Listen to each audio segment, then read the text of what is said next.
In this video, we're going to take a look at how I add details to my models that I make for 3D printing and tabletop gaming.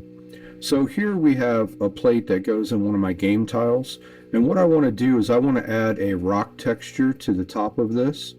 It's pretty easy to do in ZW3D, so we'll take a look at that. So if I click on this top face and I go to the freeform tab and I go to emboss, then it's going to ask me for my texture that I'm going to use to do it. I use ambient occlusion maps. They work the best. So we're going to select that, and now it wants me to select the face that I want to add it to. So I'm going to select that face, and then you have the max offset. This is how much it's going to displace that surface to show you the texture that you're trying to get. In this case, I know that based on the size of this, 0.2 or 0.02 thousandths works pretty good. So if I'm going to work with that, then the next thing we have to look at is the width. If I make that 1, then you're going to see that it gives me this box.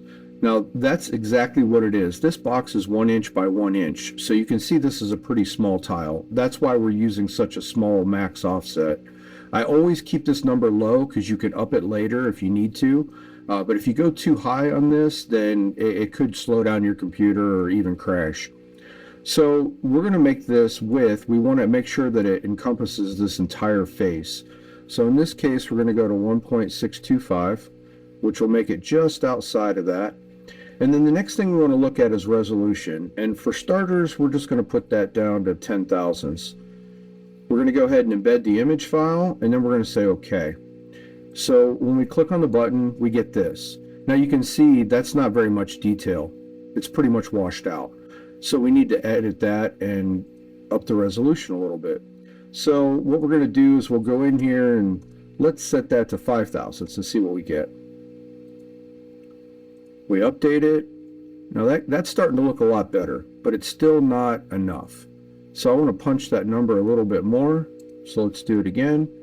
And this time we'll go with 2 thousandths.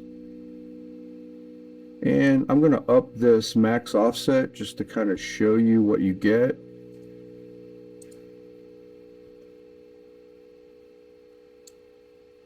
And there we go. Now we have a really nice rock texture on the top of our tile, and it's ready to 3D print. If this video helped you, please hit the like and subscribe, and thanks for watching, and I'll see you in the next video.